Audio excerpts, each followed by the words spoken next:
Jesucristo. Nagpupuri kami sa'yo, Panginoong Jesucristo. Ngayon'y panahong marapat, panahon ng pagliligtas, araw ngayon ng pagtawag, upang makamit ang habag ng Panginoong matapat.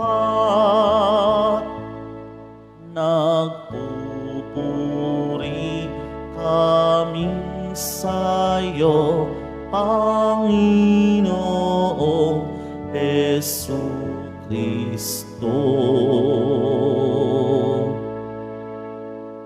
Sumainyo ang Panginoon. At sumayo rin. Ang mabuting balita ng Panginoon ayon kay San Mateo.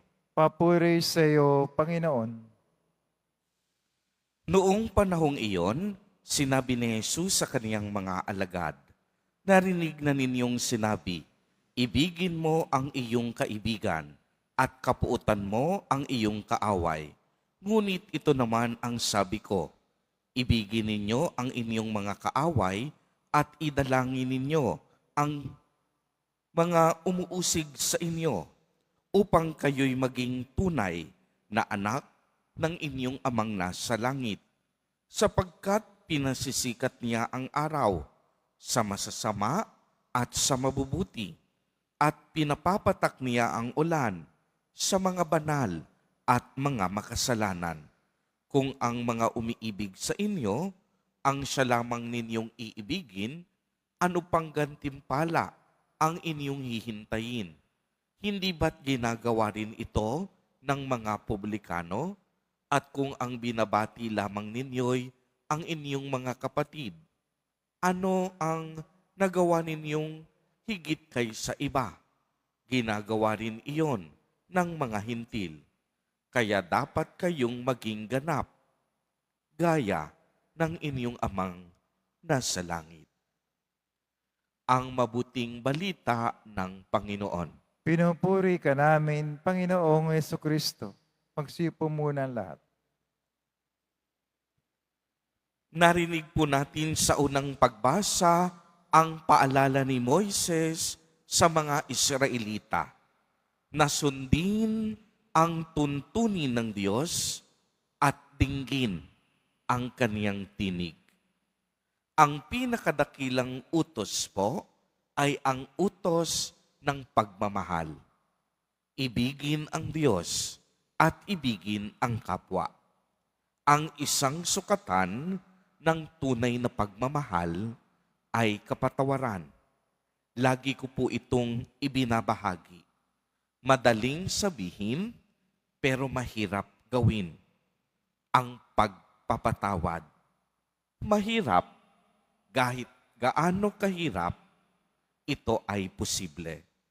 Kung pagninilayan kasi nating mabuti, paano nga ba magiging madali ang sabihin na okay lang, pinatatawad kita sa isang taong nakasakit ng gusto ng iyong damdamin? Ang isang taong ginawan ka ng masama kahit ginawan mo ng mabuti at ikaw ay nananahimik. Ang isang taong naging sanhi ng kaguluhan ng iyong pamilya o maging kamatayan ng iyong mahal sa buhay. Isang taong pinagtaksilan ka, isang taong niloko ka, isang taong ninakawan ka, isang taong siniraan ka, isang taong naging sanhi ng paghihirap mo sa kasalukuyan. Paano mo masasabing, okay lang, pinatatawad kita? Paano mo masasabi sa iyong asawa na binubugbog ka at iniwan ang iyong pamilya at agad-agad mong masasabing, pinatatawad kita? Paano mo masasabi sa iyong kapatid na sinamsam ang yaman at mana ng inyong pamilya at sasabihin mong agad, okay lang, pinatawad ka na. Subalit napakaklarado po ang hamon sa atin at habilin ni Jesus Nazareno. Ibigin ninyo ang inyong mga kaaway at idalangin ninyo ang sinumang umuusig sa inyo upang kayo ay maging tunay na anak ng Diyos Amang nasa langit, sapagkat pinasisikat niya ang araw sa masasama at mabuti at pinapapatak ang ulan sa mga banal at makasalanan. Dahil hindi madali ang pagpapatawad, ito ay nangangailangan ng paghilom. Ito ay nangangailangan ng panahon. Healing and forgiveness take time. Subalit ang hindi nais ng Diyos ang gumawa tayo ng masama at maghiganti sa mga taong una nang gumawa ng masama sa atin. Uulitin ko po, ang hindi nais ng Diyos ay ang tayo'y maghiganti at gumawa ng masama sa mga taong nauna nang gumawa ng masama sa atin. Hindi nais ng Diyos na maging bato ang ating mga puso. Hindi nais ni Jesus Nazareno na isara natin ang ating puso sa paraan ng kapatawaran. Nais ng Diyos na piliin natin kahit mahirap ang daan tungo sa langit at buhay na walang hanggan. Yan ay ang daan ng kapatawaran. Si Jesus Nazareno, hindi lang basta nagturo sa atin, ngunit isinabuhay niya ang lahat ng kaniyang mga turo.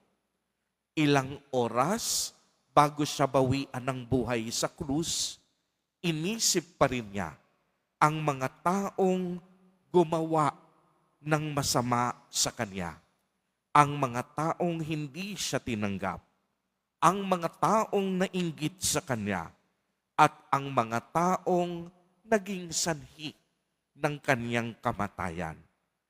Sinabi ni Jesus Nazareno, Ama, patawarin mo po sila sapagkat hindi nila alam ang kanilang ginagawa.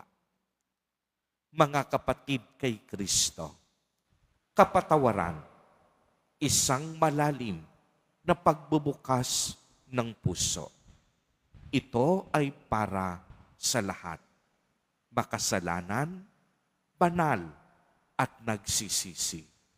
Sapagkat ang kapatawaran ang tanging lunas sa tunay na paghilom, kapayapaan at pakikipagkasundo.